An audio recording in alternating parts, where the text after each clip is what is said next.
Welcome back to my channel, Harry's Breakthrough. This is a mathematics class for 7th standard students. In the last classes, we were learning our second unit, parallel lines. In today's class, let's start our third unit, unchanging relations. If we look into the nature, we can see many specialities. If we look into the flowers, we can see the arrangement of its petals. And also, if we look into the pineapple, we can see a beautiful pattern in it. These all things has an unchanging relation of numbers. So let's start our third unit, unchanging relations. Look at this pattern.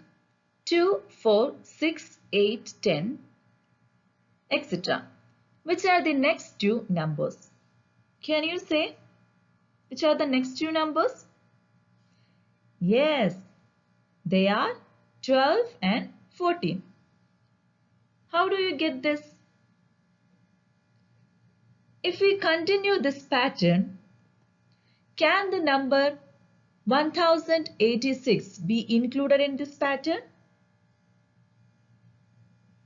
Will the number 1086 be included in this pattern?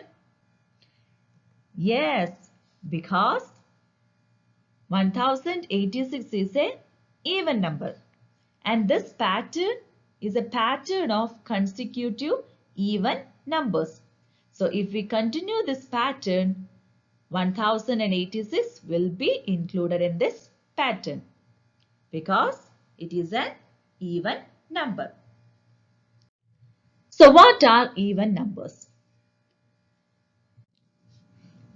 Look at this table. Here I have written the even numbers. And if we look carefully, we could find that 1 into 2 is equal to 2. 2 into 2 is 4. And how can we obtain 6? 3 into 2. Like that, 8 can be written as 4 into 2. 10 can be written as 5 into 2. And 12, 6 into 2. 14, 7 into 2. And 16 can be written as 8 into 2. Like that, we can continue this table. So here we could find that if a natural number is multiplied by 2, we will get an even number. So any natural number multiplied by 2 will give an even number. So in order to get an even number, we have to multiply a natural number with 2. This 2 into a natural number. And if we take natural number as n, we can write it as 2 into n. 2 into n can also be written as 2n. So this is the short form of even number. And if we take n equal to 1, 2 into 1 is equal to 2. And if we take n equal to 2, 2 into 2, 4.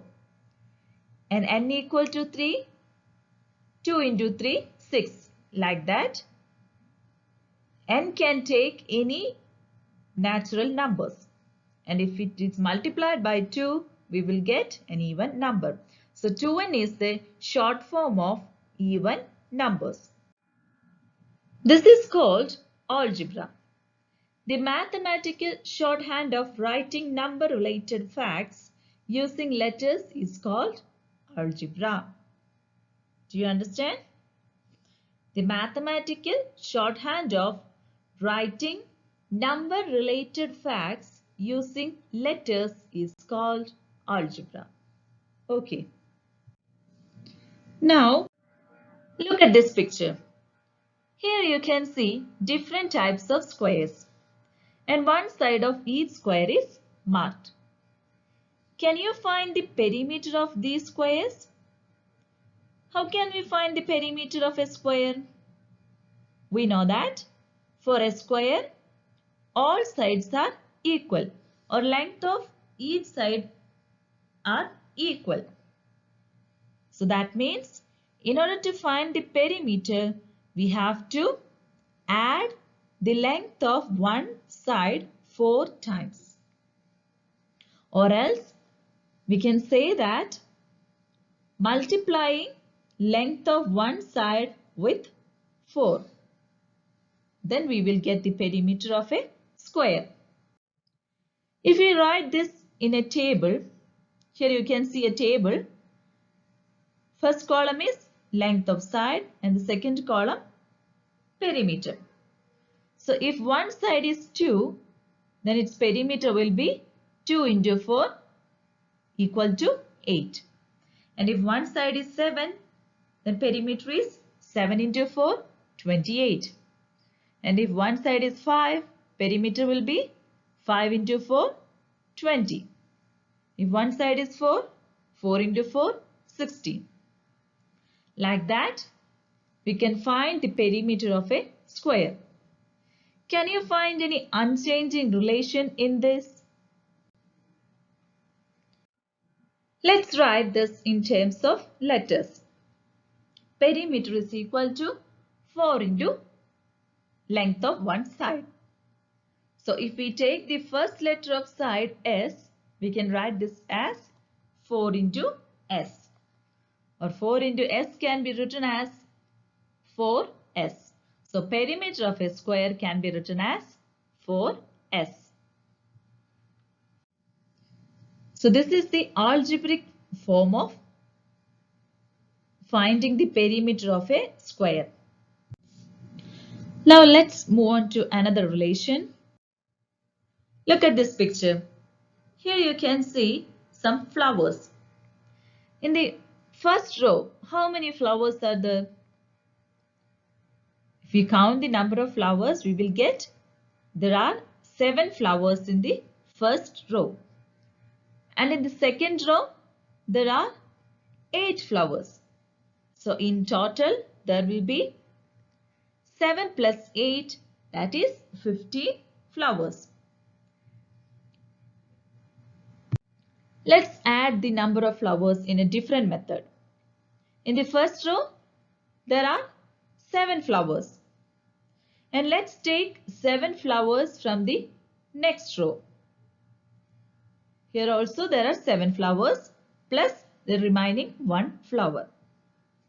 So if you write this, 7 plus 7 plus 1 is equal to 15. And this 7 plus 7 can be written as 2 times 7. 2 into 7 plus 1 is equal to 15. So here, instead of adding 7 plus 8, we doubled the number 7 and added 1 to it. Do you understand?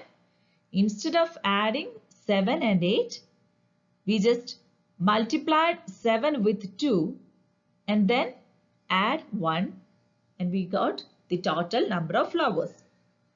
Okay. Suppose there are 15 cycles in one row and 16 cycles in the second row. What will be the total number of cycles? 15 plus 16. So here 16 can be written as 15 plus 1. In the first row 15 cycles and in the second row 16 cycles. And this 16 can be written as 15 plus 1. That is 2 into 15 plus 1. So in total 31 cycles. Next relation. Here you can see some cars. And in the first row, how many cars are there? There are 8 cars. And on the second row, 9 cars. So in total, there will be, in the first row, there are 8 cars.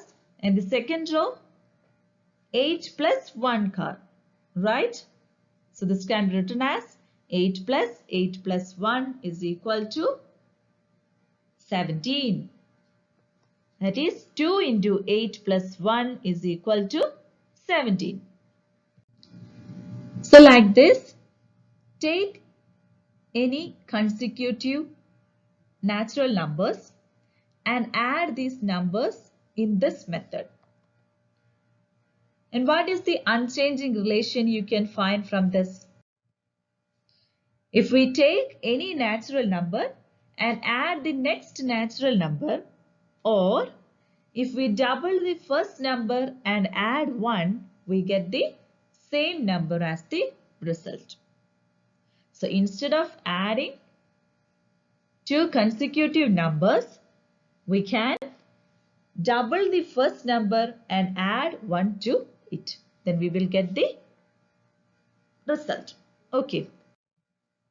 If we add to any number 1 more than itself, or if we double the number and add 1 to it, we get the same number as the result. So let's write this in the algebraic form. Let's take one number as x and adding 1 to it, x plus 1. And if we add these two numbers, then sum of them will be equal to x plus 1. So this x plus x can be written as 2x plus 1. So this is the algebraic form of adding two consecutive numbers. And this 2x plus 1 can be read as multiplying a number with 2 and add 1 to it. Okay. Now look at this picture. Here you can see a linear pair. We already studied about linear pair in our previous units. Here we know that in a linear pair there will be two angles. So what is the unchanging relation between the angles in a linear pair? You know that suppose if one angle is 40 degree, then the other angle will be 140 degree. And if one angle is 30 degree, other angle will be 150 degree. That means the sum of angles in a linear pair is equal to 180 degree. Suppose if we take one angle as x and other angle as y, then x plus y will be equal to 180 degree. For a linear pair, sum of angles is 180 degree. So x plus y, and x and y are angles of linear pair, and x plus y is equal to 180 degree. So this is the unchanging relation of angles in a linear pair. Now you have some activities. First one, 0 added to any number gives the same number. So write an algebraic form of these questions. Second one, find out an algebraic expression to indicate the perimeter of an equilateral triangle. Third one, is the sum of two different even numbers always an even number? And fourth one, make an algebraic expression to find out the perimeter of a rectangle. So these are some activities. So do these activities and send your answers to your teacher. And let's learn more about unchanging relations in our upcoming classes. So I hope you all enjoyed today's class. And if you like my class, please like, share and comment your opinions. And please subscribe my channel and press the bell icon to get the notifications for my upcoming videos. So thank you all.